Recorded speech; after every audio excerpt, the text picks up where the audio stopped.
All right, what is up, you guys? Sage here, and this is the one skill that I'm instilling in myself that is bringing me the most peace over time, and I believe is the ultimate unlock. Like, as soon as I can drill this in and learn this, my focus will shift. And Tony Robbins once stated that we don't experience life, we experience the life we focus on. And that skill is understanding that the ultimate asset I'm building is me, and keeping that in the forefront of my mind through the peaks and the valleys. So I've had the easiest time understanding that in hard times, never let a hard time humble us is something I say often. I got from Nipsey Hussle. And the ability not to lose ambition regardless of how bad circumstances may be, regardless of rejection, regardless of all of that. That's something that's very commonly spoken about, and it's something that I internalized from a very young age.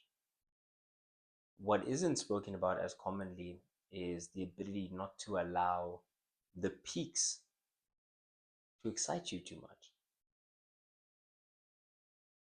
The reason why, for me personally, the creation of this video became relevant is because certain things happen that make you lose focus of the truth.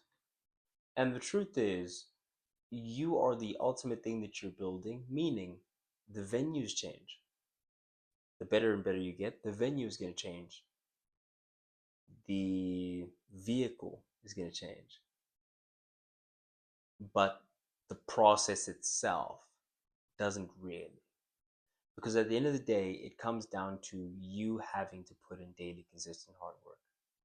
Now, what those inputs look like and how much of the resources are available, where you allocate each of those resources, those things change.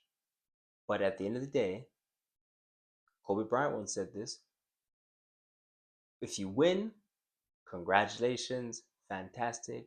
You get up tomorrow and you start working again. If you lose, that sucks. You get up tomorrow and you start working again. So the work is the only constant. The improvement, the constant self improvement is the only constant, because you are the ultimate asset that you're building at the end of the day. And it is about who you become more so than what you achieve and what you do and what you have. And so here's the thing: when the doing and the having excite you or demoralize you and give you a lower sense of the worth of self, then you've lost what it was about to begin with. It was about growing. It was about improving. It was about constantly putting yourself in situations that make you uncomfortable. And that's why you're going to be uncertain. But everything you want is on the other side of uncertainty and consistency. If you can be consistent despite being uncertain, then you can begin to unlock opportunities that will change your life. Again, they will change the venue and they will change the vehicle, but they won't change the work. The leverage of that work is going to change over time, but the work itself doesn't really change, doesn't really fluctuate. And so I believe it brings you great peace when you understand that nothing in this world is truly yours. It's ever truly yours. It was here before you got here. It will be here when you left. Maybe not the same technology that looks the same way, and now you have the newest, latest this, but at the end of the day, there will be newer, later iterations. And so I believe when you understand that, you apply yourself differently and you approach life differently. Um, that's the first thing that I wanted to touch on. And I have a couple of other little notes that I have that I want to touch on, and they expound on this a bit, and they tie back to it. So please go on this journey with me. Um, hmm. Today, I'm articulating that my journey is not to find anything that I've lost, but to find a part of myself that I've perhaps never known. In order to become someone I have never been, I have to discover, explore something that I've never explored truly. And the key with that is not that, for example, if you think of innocence or say a certain set of behaviors, particularly if I'm talking about me, my own personal experience, and where I'm at right now, the one of the number one things that I'm dealing with and that I'm coming to terms with is just sexual nature as a whole. I know that that's a spin and a pivot, but let me land. And so, what I mean by that is, if you think about it, when we are young, we are innocent. We know not of the things that we don't know about. And so, we don't behave or think or perceive things in certain ways. And then we discover and we explore, sometimes that leads to exploitation, or perversion in the true sense of the word, which is something that is changed from what it was originally, and tainted in a sense. And so our views, perhaps, of the world are somewhat shaped by our views of sexual dynamics, and that being just between people, relationships, the way those things are approached. And for me, that's been something of that's been a journey of it didn't exist obviously when I was super young, and then I discovered it, and then I explored it, and then I maybe went too far, too far one way, and I'm instead of trying to swing too far the other way, uh, well, essentially I'm swinging too far the other way, and I'm really exploring and being serious about my own journey outside of that, and I'm abstaining from that, and I'm absolving myself of that. And the difference is how completely I'm doing that, because it used to be a thing of, okay, if I just stay away from this and I stay away from that, then it should equal to roundabout me being abstinent. And the truth is that I think I really need a solid time frame where I just purely reject anything to do with um, the topic, the subject, the thoughts, the just all of it. I just need time away from all of it, and I think when you do have time away from all of it, that's when you can position yourself. That's when you can put yourself in a position to reapproach it clearly, because when a man walks in, a man never walks into the same river twice, because it is not the same river and he's not the same man. How does this apply? It is not the same river, meaning the acts that were innocent in my younger years or caused by the innocence, if I am seeking to behave in a way similarly to that, I cannot go back to what that was, because I can never be that again. I am now who I am now with the experiences I have now and the worldview that I have now. And so I must begin to build new habits. I can't just destroy habits, I have to replace habits,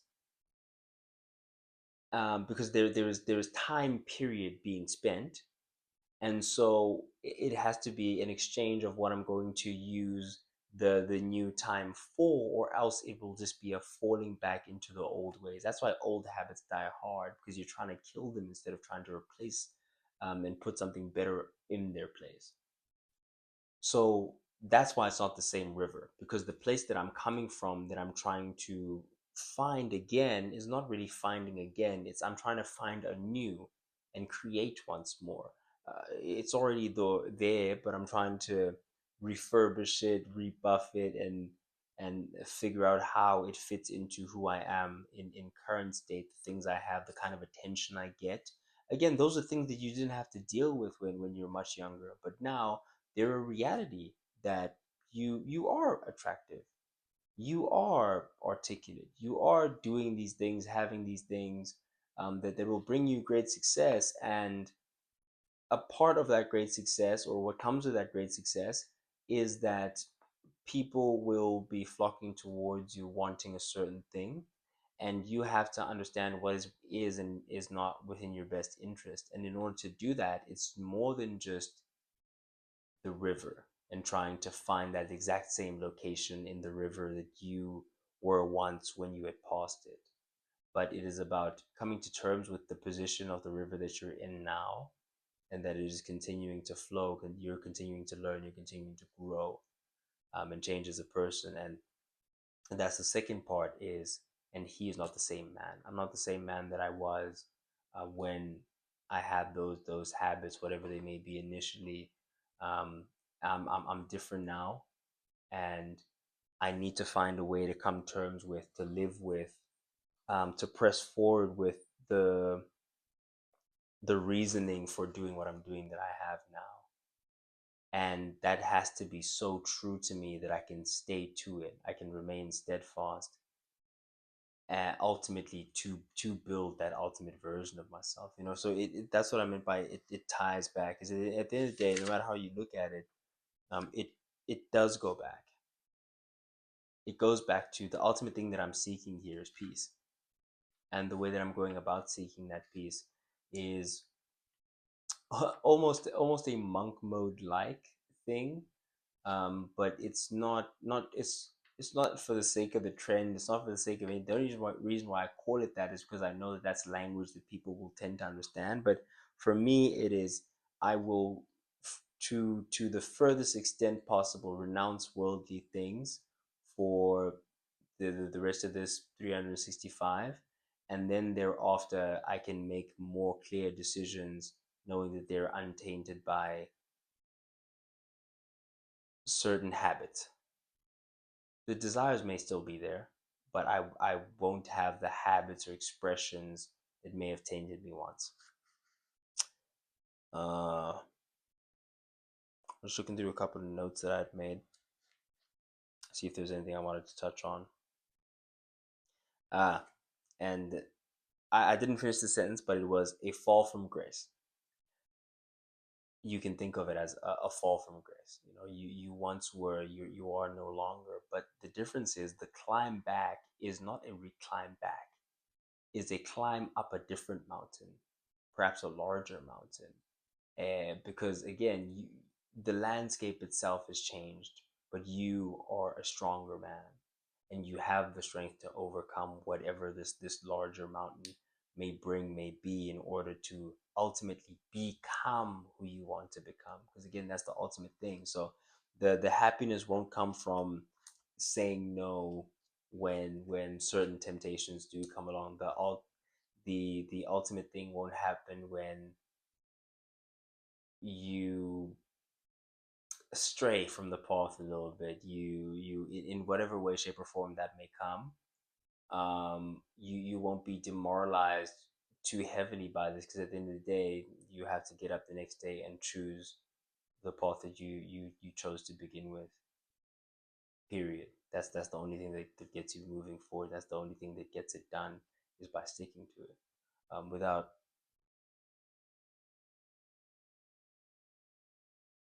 commitment, you never finish.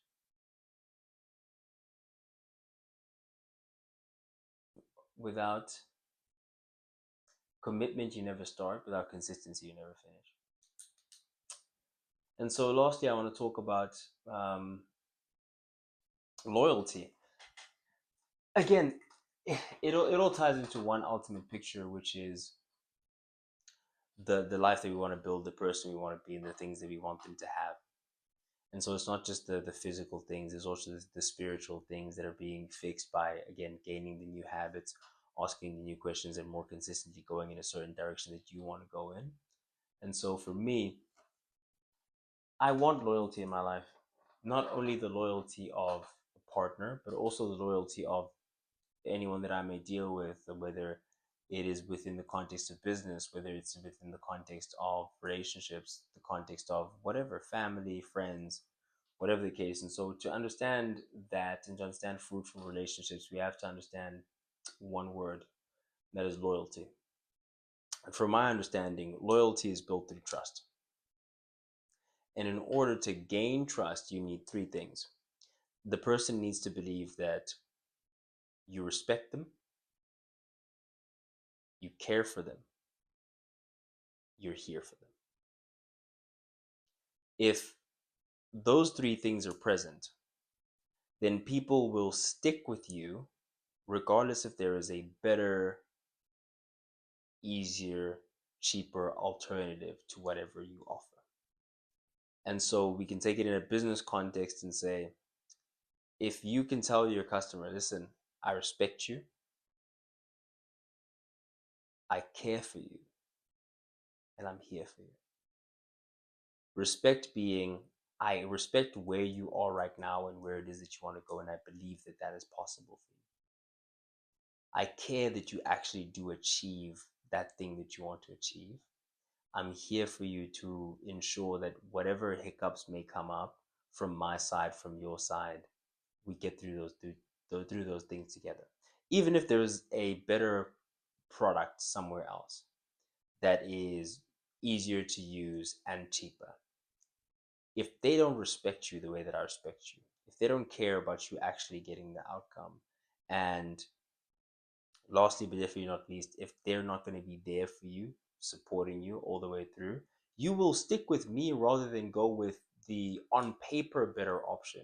Because at the end of the day, it does come to that, down to that individualization, that service, that belief that if it works for the next person who looks just like me, it may work for me. But if I especially believe that you respect me, you care for me, and you're here for me, then that just increases my perceived likelihood of achievement, which is very valuable. And I think tying back to who we want to be and the things that we're trying to build, we talked about replacing the habits. A part of them is understanding and spending more time with ideas like this, spending more time learning, reading, just truly building, and understanding that this too shall pass. To treat triumph and disaster just the same, and ultimately to know that at the end of it all, if you have yourself, your habits, your dreams and your goals, like if the ultimate dream and goal is who you become. And so you need to very particularly curate things in this particular sense where you're dissecting section by section, thing by thing. What not what is wrong with me, but what would I rather live without? And you can begin to dissect those things and you can begin to really become the person that you ultimately want to become. And I want that for you. So I'm not going to keep you for too long. Let you get to whatever you wanted to get to. If you have watched until this far, I thank you very much. If you enjoyed the video, please hit the subscribe button. I have been Sage, standing on business. Signing off.